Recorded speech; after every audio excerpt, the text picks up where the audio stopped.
তো যাবেই না, শরীয়তে নিষেধ, ঠিক না বলেন? সেখানে আকারে সওয়াব তো হবে না, আর কবিরা গুনাহ হবে। কি হবে?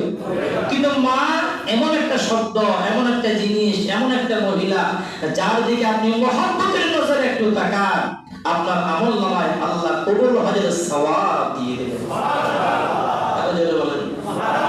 আপনি আরেকটু দেখেন, রাতে 2টা 3টা আপনি কোন জায়গা থেকে এসেছেন, দুনিয়া সব হোটেল বন্ধ, দোকান বন্ধ, সব বন্ধ। মা নামক মায়ের ঘরে যে হোটেল, মায়ের রান্না করা যে হোটেল, সেটা কিন্তু খোলা, ঠিক না বলেন? রাতে 3টা 4টা বাহির থেকে আপনি আসেন, আপনার বিবি হয়তো উঠবে না, বিবি হয়তো দরজা খুলে ব্যাকরণ করবে, কিন্তু আপনার মা জিজ্ঞেস করবে আমার ছেলেটা খেয়েছে কিনা। এমন মায়ের সাথে খারাপ আচরণ কত কয়েকদিন আগে দেখেছেন না? ঢাকাতে এক জায়গায় যে 3টা সন্তান, একটা মহিলা মোড়ে বসে আছে, মোড়ে বসে ফসা গন্ধ বের হচ্ছে ঘর থেকে।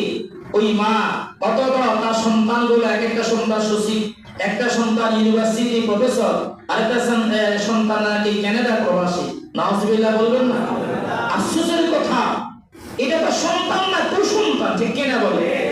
অথচ দেখা যায় সচিব, বাংলাদেশের ফার্স্ট ক্লাসের একজন মানুষ, সে ইউনিভার্সিটি প্রফেসর, বাংলাদেশের একজন প্রধান ফার্স্ট ক্লাসের একজন মানুষ, কিন্তু সে তার কাছে এই আকুলতা নাই, এই বিবেকটা নাই, তার মায়ের খেদমত করা লাগবে, তার মাকে দেখাশোনা করা লাগবে, তার মা এই হালতে আছে, সে জাতিকে তারা কি দিবে?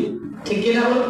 এই জন্য বলা হয় সন্তানকে উচ্চ শিক্ষা শিক্ষিত করার আগে সুশিক্ষা শিক্ষিত করুন, ঠিক না বলেন?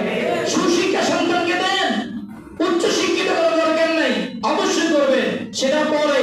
আগে নৈতিক শিক্ষা, ধর্মীয় শিক্ষা, সুশিক্ষা, যেটা আদর্শ শিক্ষা, ওটা আগে সন্তানকে দেন। দেওয়ার পরে সন্তানকে ইঞ্জিনিয়ার বানান, ডাক্তার বানান, প্রফেসর বানান, যেটা আল্লাহ কবুল করবে সেটা করেন। কোনো সমস্যা আছে? কথা বলেন আছে? এই জন্য সন্তানকে আগে কোরআন শিক্ষা দেবেন। কি শিক্ষা দেবেন বলেন? কোরআন শিক্ষা দেবেন। শুধু কোরআন এমনি শিখাবেন না, কোরআন অর্থ সহ তাফসীর সহ পড়াবেন। মাদ্রাসায় প্রয়োজনে কয়েকটা ক্লাস করান। দেখা যায় আমাদের ছাত্র